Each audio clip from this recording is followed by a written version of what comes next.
There exists an ancient secret that distinguishes those who merely learn from those who truly master.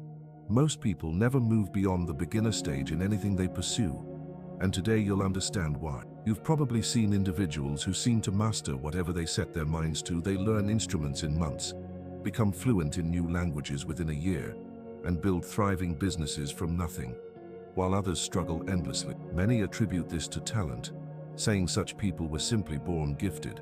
But that belief is a lie that stops countless others from trying. The truth is, mastery has nothing to do with innate talent or intelligence. It stems from a system few have ever been taught. In feudal Japan, apprentices followed a method so powerful that it transformed peasants into skilled warriors and ordinary craftsmen into legendary masters, whose work endured for centuries. This method, known as Shuhari, revealed the three invisible stages separating amateurs from masters. Understanding it frees you from the cycle of starting and quitting, turning you into someone capable of mastering anything at will, but only if you're willing to confront an uncomfortable truth about your ego. Before diving deeper, the narrator invites viewers to subscribe and share the skills they dream of mastering, whether it's playing guitar, learning programming, or speaking a new language. Then begins Chapter 1, The Lost Apprentice. In feudal Japan, a young man named Yamato was consumed by a single dream to become a samurai.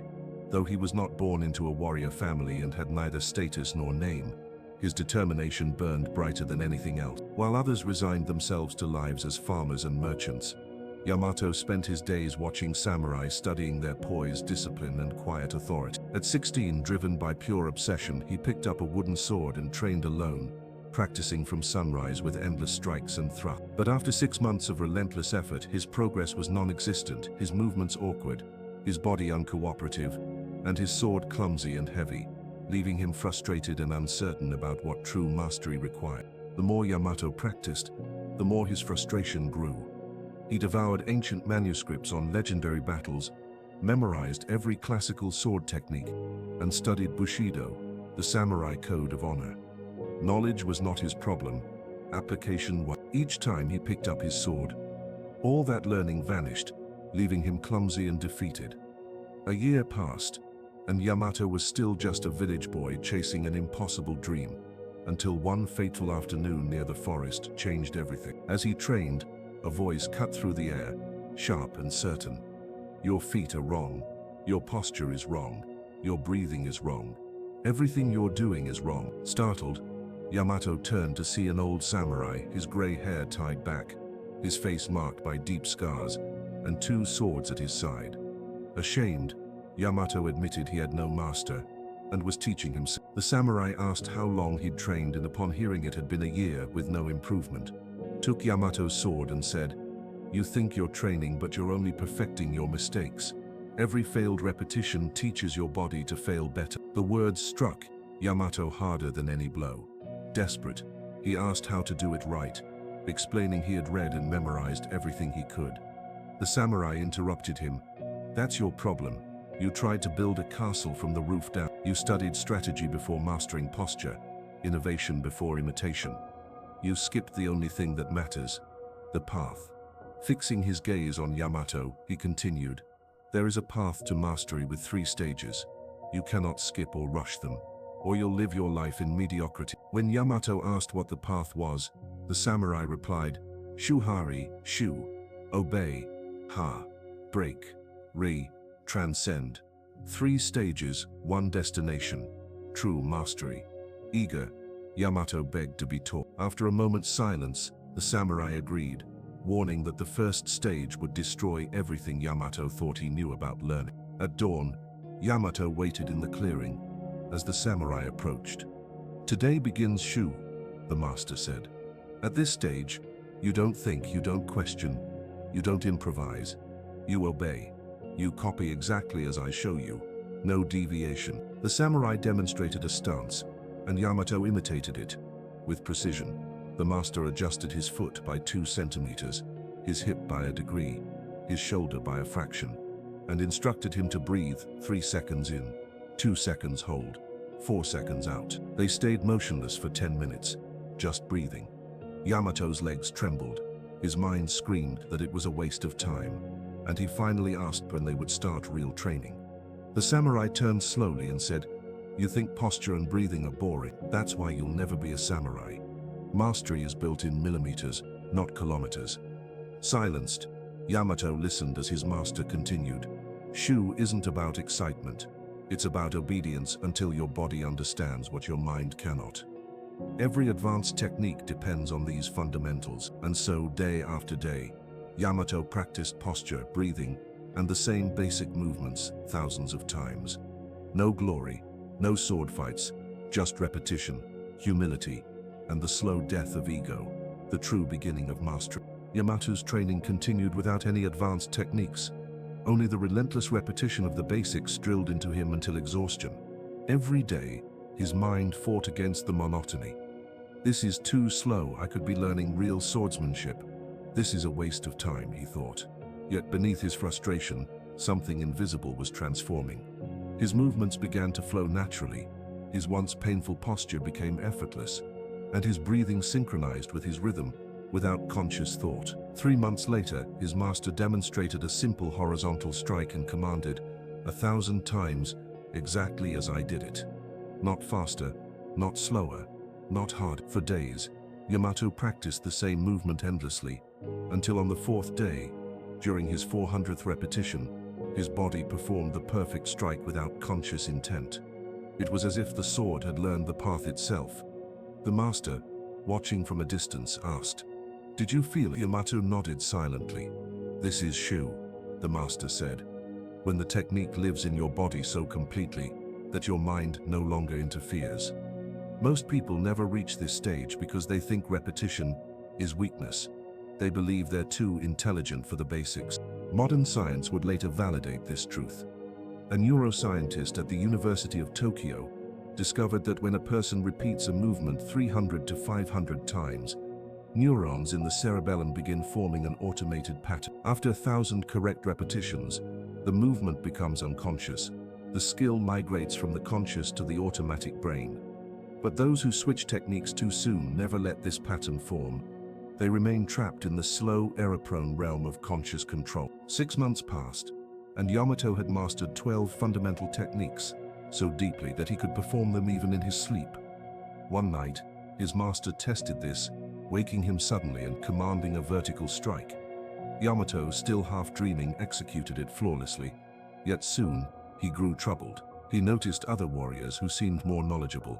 They could recite ancient masters' names, recall countless strategies, and demonstrate hundreds of movements. But in combat, something was missing. Their techniques were precise but hollow. Their swords moved, yet their spirit did not. Confused, Yamato asked, "Master, why do those who know so many techniques fight worse than I, who know only 12? The samurai smiled for the first time in months. "At last, you ask the right question," he said. "Those warriors dwell in what I call the eternal student's hell. They collect techniques like children collect toys, always chasing novelty, never mastering depth. They mistake knowing for understanding. Knowledge is the map, but mastery is walking the terrain so many times that you no longer need the map." The master then gestured toward a tree and added, "Shu gave you your roots. You obeyed without question, repeated without pride, and built the foundation that every true warrior must have." The master paused, his gaze steady. "Now," he said, "you are ready to break." Yamato frowned in confusion. "Break what?" The master's reply was calm but firm. "Everything I have taught you." Thus began Chapter 5. The dangerous deliverance. The master explained that during Shu, Yamato had become a perfect reflection, doing everything exactly as shown. That obedience gave him a foundation.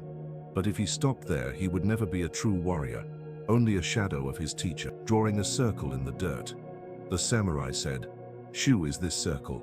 These are the limits I placed upon you. Now comes where you must break the circle, but be cautious. Many mistake for rebellion. They break the rules not because they've mastered them, but because they were too impatient to do so. Is not rejection, it's transcendence. It's understanding the wisdom behind every technique so deeply that you can adapt, combine, and reshape them, but only if your Shu is complete." That afternoon, for the first time in 6 months, the master introduced another instructor, a warrior from a different school, one whose methods clashed with everything Yamato had learned. You will train with him for the next year, the master said. His stance, strikes, and philosophy all contradict mine. If your shoe was shallow, this will destroy you, but if your foundation is solid, you will achieve something greater. You will begin to see the universal truths beneath all styles.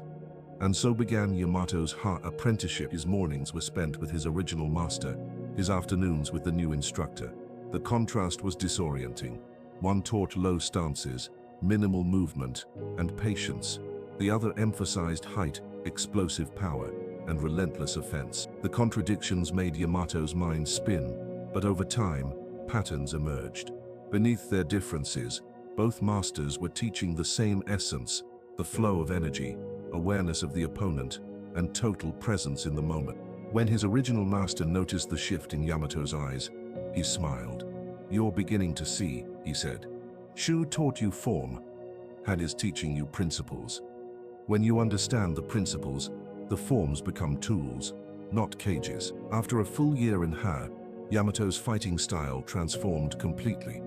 He was no longer a replica of either master, but something original. During one sparring session, he instinctively blocked an attack using the first master's stance, then countered with the second's explosive strike.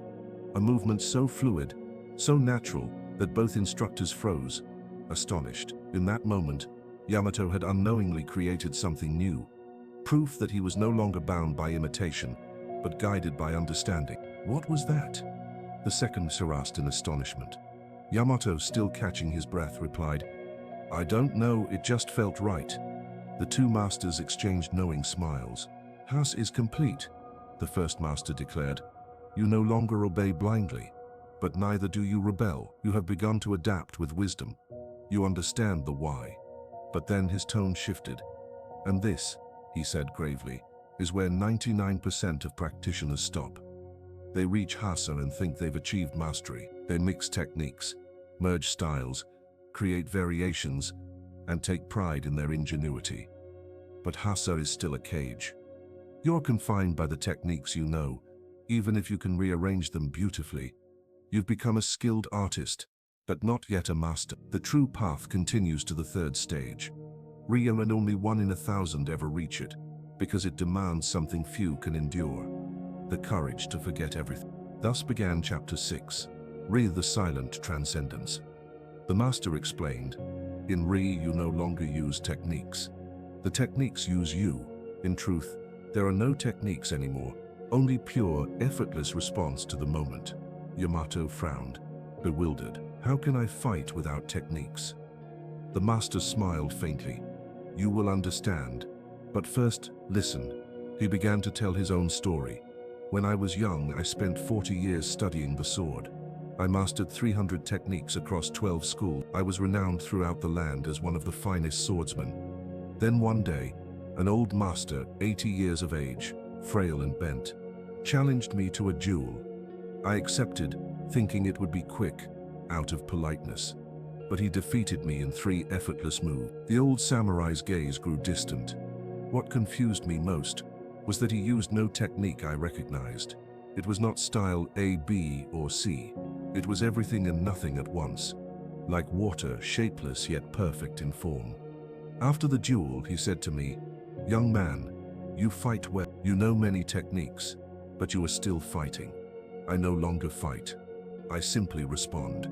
When you attack, my body already knows what to do, before my mind has time to think. There is no decision, no form, no technique, only natural movement." Yamato listened, awe and confusion battling within him. "But how do I reach that stage?" he asked. The master's reply was simple: time, practice, and above all, you must stop trying. The next 5 years would test Yamato more than all his training before. The master taught him nothing new. No lessons, no drills, no guidance. Each day, Yamato fought countless opponents of every style and level. At first, he still thought consciously, trying to choose the right technique. "Now I'll use the first master's block," he'd tell himself. "Now the second's counter." But slowly, through repetition, exhaustion, and surrender, something began to change. His thoughts faded, his reactions flowed, and the sword began to move not because he willed it, but because it simply was time to move. At first, Yamato's mind was endlessly busy, analyzing, categorizing, and calculating every move. Now I use the first master's block, he'd think. Now I'll combine it with the master's counterattack. Each decision was deliberate, each strike chosen, but over the years, something began to dissolve within him. The boundaries between techniques faded. The labels disappeared. He stopped thinking, now I will use technique X, and simply acted. Then one day, during a fierce battle against 3 skilled opponents, everything changed. In the chaos of combat, something broke, or perhaps something opened. Yamato no longer made decisions. His body moved with a fluidity beyond thought, blocking, striking, spinning, and dodging in perfect rhythm. When the fight ended, all 3 opponents lay defeated, and Yamato stood calm, breathing evenly, unable to recall a single technique he had used. His master, watching from a distance, smiled and said, "You finally stopped fighting." Confused, Yamato replied, "But I just fought 3 men." The master shook his head gently. "No, you didn't fight. Your body responded. There was no you in there, choosing. No mind making decisions. There was only movement, only presence. This is Re. You have transcended the technique. They are now so deeply part of you that you no longer even know they exist." Modern science would later echo this truth. A researcher from Kyoto University who studied embodied cognition for over 20 years found that when experts reach the highest level of mastery, the brain undergoes a remarkable shift. Activity in the prefrontal cortex, the center of conscious decision-making, drops dramatically during peak performance, while older, more instinctive brain regions take over. The expert is no longer doing the skill. The skill is doing itself through them. Neurologically, the person and the practice merge into one. Years passed, and Yamato was no longer the naive village boy chasing the dream of becoming a samurai. He had become a warrior of great respect, a master in truth and spirit. Young men from distant provinces sought him out, eager to learn his secrets. They would bow and ask, "Master, how many techniques do you know?" Yamato would always answer with calm simplicity, "None," and all. The students would look puzzled, expecting lists and numbers, methods and sequences. But Yamato had long since understood the essence of Shuhari. Techniques were never the destination, only the pointing finger, guiding one's gaze toward the moon.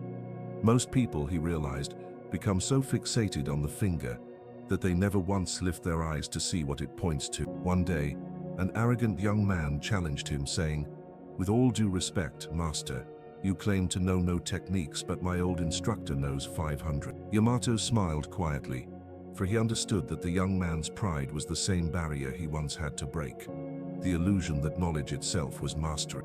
"How can you be better than him?" the young man demanded. Yamato, calm and composed, picked up a wooden sword and said, "Attack me with any of those 500 techniques." The student charged forward, using his most complex and practiced move, one he had perfected over years of repetition. Yamato barely seemed to move, only shifting his stance slightly, changing his angle by a fraction. And in an instant, the young man found himself disarmed and, on the ground, staring up in disbelief.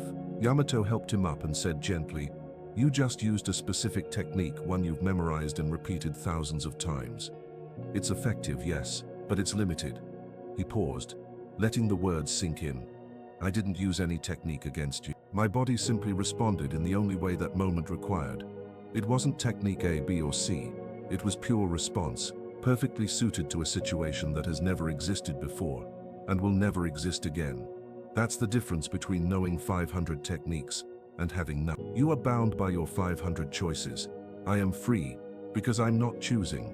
I'm creating the universal way." Yamato's story isn't just about swords or samurai. It's a mirror for anyone who seeks mastery in music, art, business, or life itself. The principle of Shuhari applies to everything. If you want to learn guitar, start with Shu, imitate. Copy songs note for note exactly as they are. No improvisation, no personal flair, just obedience until the music becomes instinct. Then comes Hai. Begin to merge elements from different songs, understand the theory behind the notes, and adapt patterns creatively. Finally, Riya.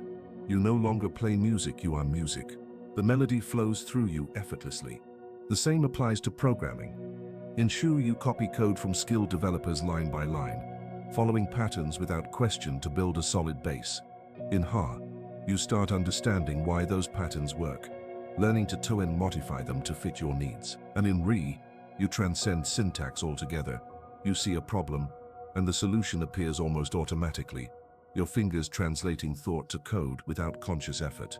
Language disappears, only logic remains. Even in business, Shuhari is the path.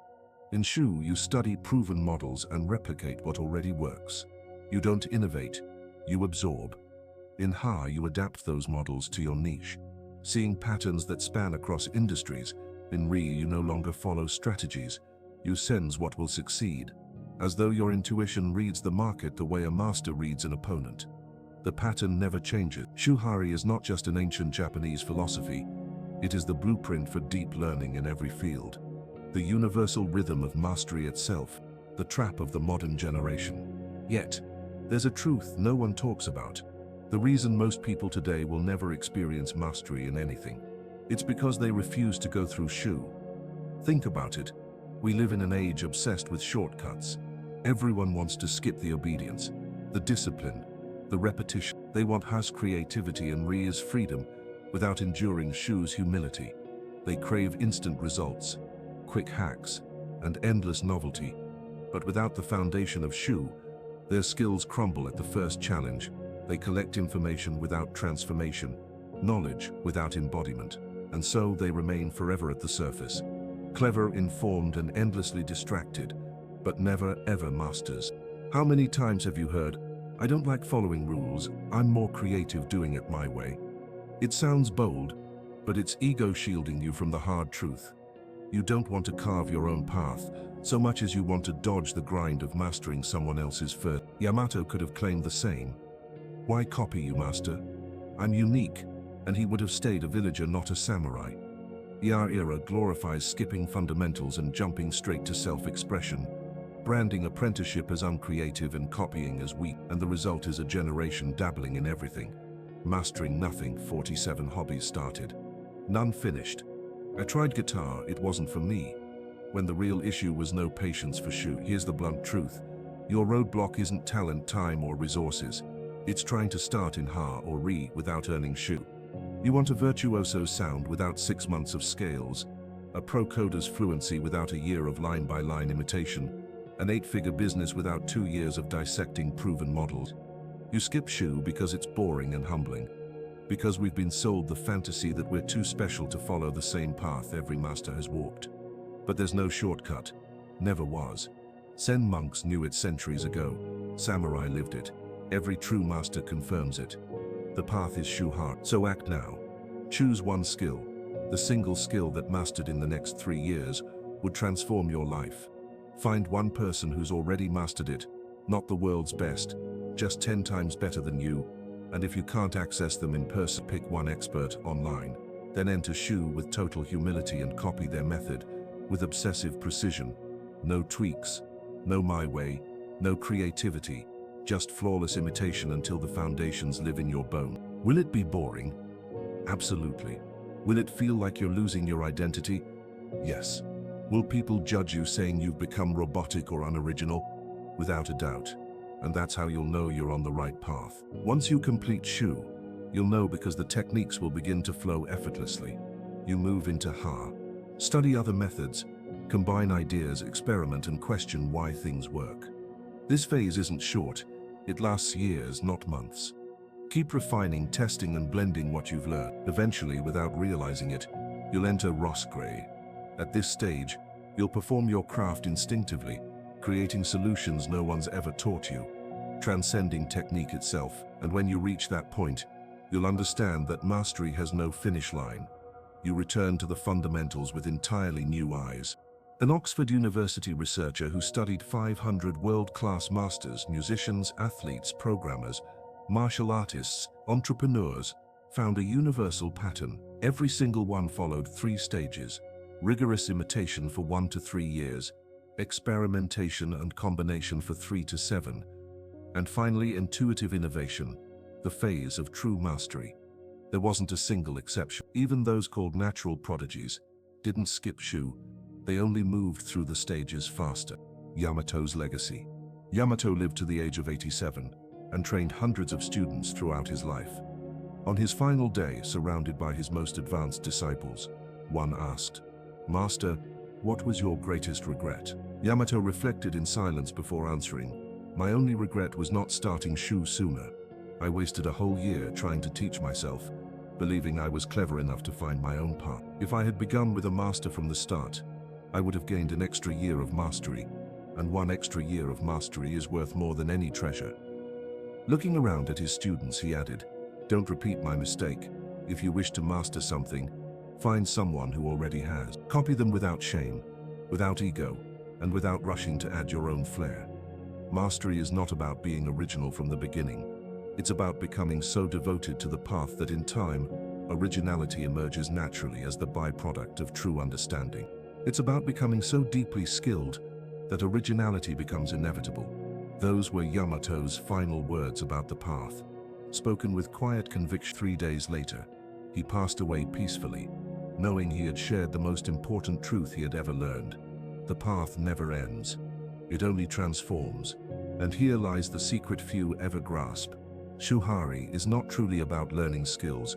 It's about who you become while learning them. The person you are today, impatient, restless, chasing results without process, will never touch mastery. But within you exists another self, one with the patience to copy precisely, the humility to admit ignorance, the discipline to repeat the same motion 1,000 times, and the wisdom to know that the long road is, in truth, the fastest one. That version of you already lives inside, waiting for the moment you stop searching for shortcuts and surrender to the only path that works.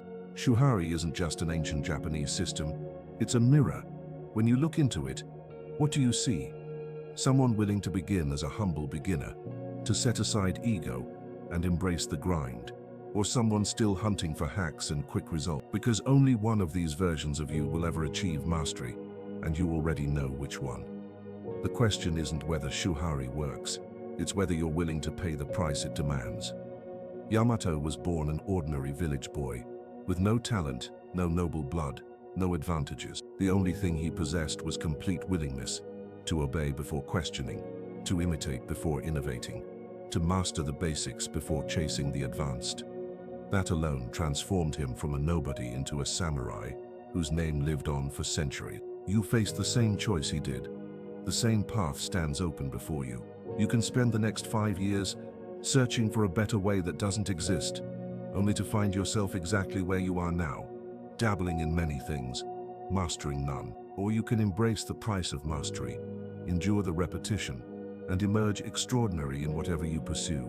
Mastery won't come to you, you must walk toward it, step by step, repetition by repetition. Shu-ha-ri. The path is ancient, the path is proven, the path works. If these words have awakened something in you, take action now. Choose one skill, commit to Shu, and begin your journey toward transformation.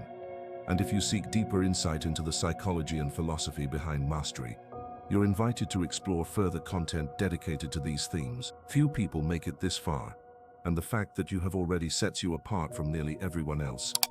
Now enter Shu, and one day you'll look back, astonished at how far you've come. The journey awaits